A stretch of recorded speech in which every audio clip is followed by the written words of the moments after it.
में डीयू की छात्रा से छेड़छाड़ के आरोपी सरबजीत को 12 घंटे के अंदर जमानत भी मिल गई।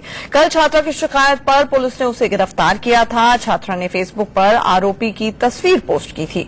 बाद में तिलकनगर थाने में केस दर्ज करवाया था। दिल्ली की मर्दानी जसलीन कौर ने इंडिया न्यूज पर कई अहम बातें कही। जसलीन ने कहा कि वो चाहती है कि दिल्ली की और लड़कियां भी ऐसी ही हिम्मत दिखाएं। जसलीन, सबसे पहले तो ये बताइए आपके साथ बीती रात क्या हुआ था? सर, ये तिलकनगर चौक की घटना है। वहां पर कोई लड़का सिग्नल क्रॉस कर रहा था और मैं पेडेस्ट्रियन थी, मैं चल रही थी तो उसकी बाइक मुझे बस हिट करने ही वाली थी। तो मैंने बोला भैया क्या कर रहे हो, रेड लाइट है। तो इसके बाद उनको शायद गुस्सा आ गया और वो मुझे काफी कुछ बोलने लगे जो मुझे एक्सेप्टेबल नहीं था। चल आगे छोड़ाता हूँ, ऐसी टाइप की। हमें पता है कि ऐसे लड़के मतलब कैसे भद्दे कमेंट्स करते हैं लड़कियों के ऊपर। तो ऐसा उन्होंने ऐसे कमेंट्स करे और मैंने उनकी फोटो लेने की कोशिश करी कि ताकि मुझे कंप्लेन करने में काम आए। तो फिर उन्होंने मुझे थ्रेटन करा कि अब तू कंप्लेन करके तो देख, फिर देख मैं क्या करता हूँ। तो उसी वक्त मैंने 100 नंबर पे कॉल करा, पीसीआर बुलाई। दो पुलिस कांस्टेबल्स आए थे और उसके बाद इन्वेस्टिगेशन ऑफिसर भी आए थे मुझसे मिलने।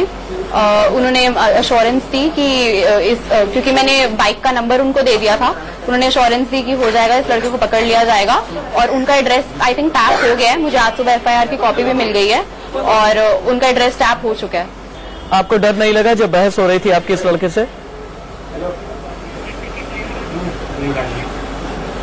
जी, इनिशियली थोड़ा लगा, पर मैं ऐसे काम करती रहती हूँ। मैं लोगों को डांट देती हूँ अगर ऐसे भी कुछ हो, चाहे वो मेट्रो में हो या फिर, क्योंकि मैं दिल्ली यूनिवर्सिटी की स्टूडेंट हूँ, रोज मेट्रो में जाती हूँ। मेट्रो में अक्सर ऐसी चीजें होती रहती हैं, तो मैं बहुत बार ऐसे लोगों को डांट देती हूँ। सड़क पे कोई किसी और के साथ भी कर रहा हूँ, मैं डांट देती हूँ।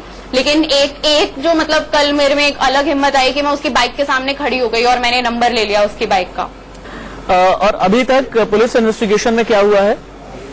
ये आपको डर लगता है कि आगे इस तरह से आपने फेसबुक पर फोटोग्राफ पोस्ट कर दी, आपको डर लगता है कि आगे कहीं आपको धमकी ना मिले?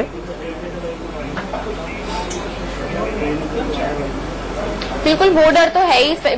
मेरा इतना नहीं है जितना घर वालों का है या फिर मेरे पेरेंट्स का है। वो तो मुझे ये भी कह रहे थे कि मीडिया में अपना चेहरा मत दिखाओ, पर मुझे लगता है कि चेहरा छुपाने की इसमें कोई बात नहीं है, कोई शर्म की बात नहीं है। ये शर्म की बात उस लड़के के लिए होनी चाहिए और मुझे लगता है इससे और लड़कियों को भी हिम्मत मिलेगी कि हमें आगे आना है और हमें डर के नहीं रहना है। क्योंकि जब तक उन लड़कों को ये पता है कि लड़की डरी हुई है, तब तक वो ये चीजें करते रहेंगे। जब उन्हें ये पता लग गया कि लड़की डर नहीं रही है, तो वो ये सब होना भी बंद हो जाएगा।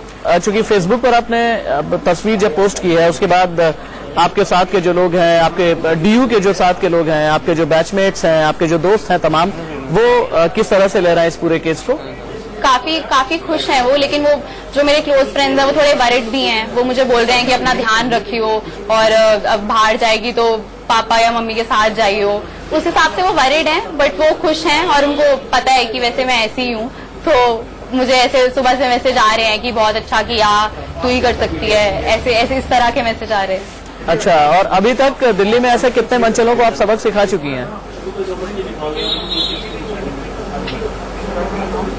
अभी तक जहाँ तक मुझे याद है तीन बार हुआ था। एक बार मैंने मेट्रो में एक लड़के को थप्पड़ मारा था और 2 बार मैंने मेट्रो में ही मतलब उनको झाड़ा था कि क्या प्रॉब्लम है, क्यों देख रहे हो ऐसे।